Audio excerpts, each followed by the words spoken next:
নমস্কার বন্ধুরা, ভজরি মান্না কিচেনে তোমাদের সবাইকে স্বাগত। আজ মহা চতুর্থী। এই দুর্গাপুজোর পূর্ণ লগ্নে সবাইকে জানাই প্রীতি ও শুভেচ্ছা। বড়দের জানাই আমার প্রণাম, ছোটদের জানাই আমার ভালোবাসা। আজকে আমি ধোকার ডালনা রেসিপি করে তোমাদের সঙ্গে শেয়ার করছি। আমরা অষ্টমীর দিন সবাই নিরামিষ খাই, লুচি পরোটা ঘরে ঘরে হয়, ভাত খাওয়া হয় না, অনেকের নিয়ম আছে আবার অনেকের নেই। তো কিভাবে আমরা অষ্টমীর দিন লুচি পরোটার সঙ্গে এরকম একটা যদি নিরামিষ রান্না করে খাই তাহলে খুব ভালো হয়, এই কথা মাথায় রেখে আজকে আমি ধোকার ডালনা রেসিপি করে তোমাদের সঙ্গে শেয়ার করছি। চলো আমি রান্নাটা শুরু করছি। ছোলার ডাল দিয়ে অনবদ্য এই রান্নাটা করার জন্য আমি প্রথমে ছোলার ডালটা ভিজিয়ে নিয়েছি সারা রাত। ওভারনাইট আমি জলে ভিজিয়ে রেখেছি। এরপর আমি ছোলার ডালটাকে একটা ভালো করে ধুই একটা মিক্সিং জারে ডালটা দিয়ে দিয়েছি। আর তার মধ্যে দিয়ে দিচ্ছি এক টুকরো আদা কুচি আর কয়েকটা কাঁচা লঙ্কা কুচি আর একটুখানি নুন দিয়ে আমি ডালটা মিক্সিতে বেটে নিচ্ছি একটু টাইট করে। আমি ডালের তলায় জল রাখিনি, একদম শুকনো ধোয়া ডালটা, সারা রাত ভেজানো ডালটা একটু আদা কাঁচা লঙ্কা দিয়ে এবার আমি বেটে নিচ্ছি। ডালটা আমি মিক্সিং জারে বেটে নিয়েছি। দেখো ডালটা এরকম হবে, একদম প্লেন বাটা হবে না, একটু দানা দানা থাকবে ডালটা, তাহলে ধোকাটা খুব ভালো করে বড়াটা ভাজা যায়।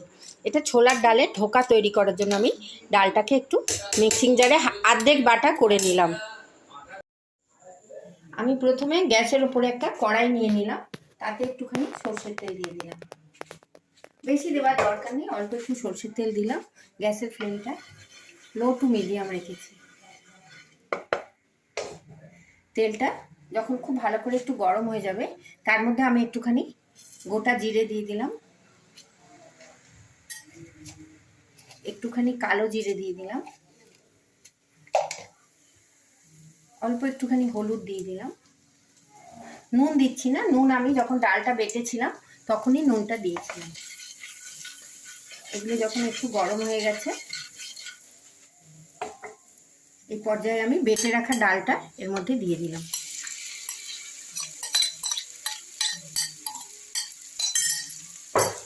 এবার আমি ডালটাকে কালো জিরে গোটা জিরে সবের সঙ্গে খুব সুন্দর করে একটু নাড়াচাড়া করে নিচ্ছি। 2-4 মিনিট এটা কড়াইতে নেড়ে নিচ্ছি।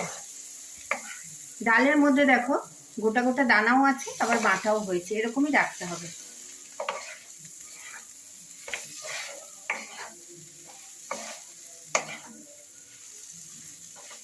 দেখো ডালটা এইভাবে আমি জমিয়ে নিচ্ছি। এইভাবে যখন কড়াইয়ের গা থেকে ছেড়ে আসবে সেই পর্যায়ে আমি ডালের মিশ্রণটাকে আর নাড়াচাড়া না করে গ্যাসের ফ্লেমটা বন্ধ করে দিচ্ছি, দিয়ে একটা প্লেটে তুলে নিচ্ছি। দেখো ছেড়ে এসছে, তার মানে বুঝতে হবে এটা হয়ে গেছে। এবার আমি গ্যাসের ফ্লেমটাকে বন্ধ করে দিলাম। ডাল বাটাটা আমি দেখো এরকম করে কড়াই থেকে ঢেলে একটা গোল শেপ দিয়ে নিয়েছি। এবার আমি এটাকে আস্তে আস্তে সাইজে কেটে নিচ্ছি, বড়ার সাইজে। ধোকাটা আমি জমিয়ে নিয়েছিলাম একটা প্লেটে, এরপরে আমি সেখান থেকে এরকম করে ছোট ছোট করে কিউব করে কেটে নিয়ে এবার আমি রান্নার পরবর্তী পর্যায়ে চলে যাচ্ছি। পরবর্তী পর্যায়ে আমি গ্যাসের মধ্যে একটা কড়াই বসিয়ে নিয়েছি, তাতে দিয়ে দিয়েছি একটু সর্ষের তেল। সর্ষের তেলটা যখন একটু গরম হয়ে গেছে তখন তার মধ্যে আমার এই পিস করা ধোকাগুলো আমি ছেড়ে দিচ্ছি। এগুলোকে আমি তেলের মধ্যে একটু ভেজে নেব।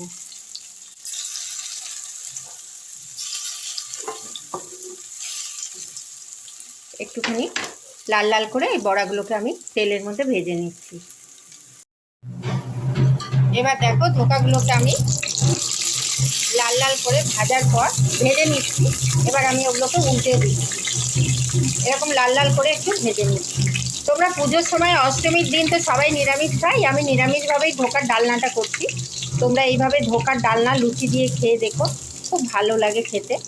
দেখো বড়াগুলোকে আমি উল্টে পাল্টে নিচ্ছি, এইভাবে আমি সব বড়াগুলোকে ভেজে নিচ্ছি। আমি ধোকার বড়াগুলো দেখো এইভাবে ভেজে একটা প্লেটে তুলে নিয়েছি। খুব বেশি লালও করিনি আবার কমও করিনি, মাঝামাঝি একটা ভাজা করে আমি এটা এবার রেখে দিচ্ছি। এবার আমরা পরবর্তী পর্যায়ে চলে যাচ্ছি। চলে এলাম রান্নার পরবর্তী পর্যায়ে। আমি ধোকাগুলোকে ভালো করে ভেজে রেখেছি। এবার ওই কড়াইতেই আমি একটুখানি তেল দিয়ে দিলাম। সর্ষের তেলেই রান্নাটা করছি। আগেকালকার দিনে না সর্ষের তেলে এইসব রান্না হতো, এটা তো পুরনো সাবেকি রান্না, সর্ষের তেলেই ভালো লাগে। এবার আমি সর্ষের তেলটা গরম করে নিই, তাতে একটুখানি দিয়ে দিচ্ছি শুকনো লঙ্কা, দুটো তেজপাতা, একটু গোটা জিরে,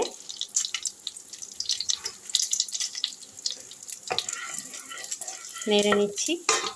এরপরে আমি একটু কাঁচা লঙ্কাও দিয়ে দিলাম। ঝালটা তোমরা ইচ্ছে মতো দিও। ফোড়নটা আমি একটু ভেজে নিচ্ছি। এরপরে আমি যেহেতু নিরামিষ রান্না একটু আদা বাটা দিচ্ছি।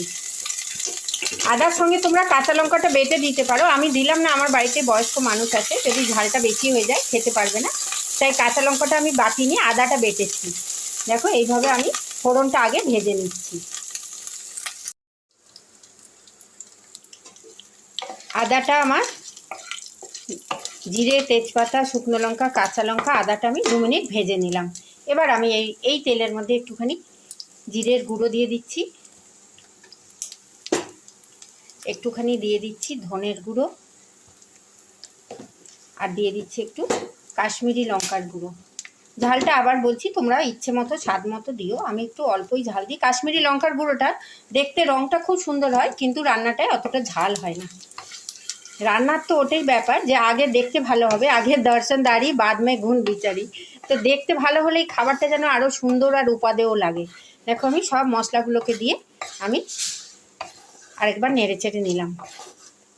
এইবার আমি মশলাগুলো যখন ভাজা ভাজা গন্ধ আসছে, আদা ভাজার গন্ধ, সেই সময় আমি একটু জল দিয়ে দিলাম। একটু জলের সঙ্গে মশলাটা আমি নাড়াচাড়া করছি, তাহলে মশলাটা খুব সুন্দর করে কষা হয়ে যাবে। এবার আমি একটু কষবো, এটা 2-3 মিনিট ধরে কষে নিচ্ছি। দেখো জিরে, ধনে, লঙ্কা সমস্ত কিছু আমি একটুখানি কষিয়ে নিলাম। এরপরে আমি এর মধ্যে একটুখানি ছোট করে কেটে রাখা টমেটো দিয়ে দিলাম। আর টমেটোটা যাতে তাড়াতাড়ি গলে যায় তার জন্য একটু নুনও পরিমাণ মতো দিয়ে দিলাম। আর দিয়ে দিচ্ছি একটু হলুদ। এইভাবে আমি আর একটু কষিয়ে নিচ্ছি, টমেটোটা যাতে নরম হয়ে যায়। এই সময় গ্যাসের ফ্লেমটা লো টু মিডিয়াম রাখলেই ভালো। যে কোনো মশলা ভাজা না হাই হিটে ভাজলে মশলাটা পুড়ে যাওয়ার ভয় থাকে, সেই জন্য লো টু মিডিয়ামে ভাজাই ভালো। আমি একটু টমেটোটা গলে যাওয়ার জন্য আরেকটু কষে নিচ্ছি। 2 মিনিট আমি টমেটো দিয়ে নুন হলুদ দিয়ে আর একটু কষে নিলাম। এই পর্যায়ে আমি রান্নাতে একটু দই ব্যবহার করছি, ফেটিয়ে রাখা দই। নিরামিষ রান্না তোমরা যে যেরকম ইচ্ছে করতে পারো, আমি একটু দই ব্যবহার করলাম, তাহলে ঝোলটার স্বাদটা খুব সুন্দর হয়।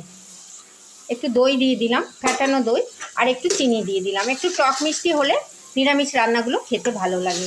মিষ্টিটাও তোমরা পরিমাণ মতো দিয়ে, একটু চিনি দিলাম, দই দিলাম, নুন হলুদ সব কিছুর ব্যালেন্সটা যাতে ভালো হয় তাই জন্য আমি দিয়ে দিলাম। আমি এটা আরেকটু কষিয়ে নিচ্ছি। বাহ, দেখো আমার মশলাটা খুব সুন্দর দইয়ের সঙ্গেও মাখামাখি হয়ে গেল। এই পর্যায়ে আমি একটুখানি জল দেবো, বেশি গ্রেভি করব না, মাখামাখাই হবে তরকারিটা। একটুখানি জল দিয়ে দিলাম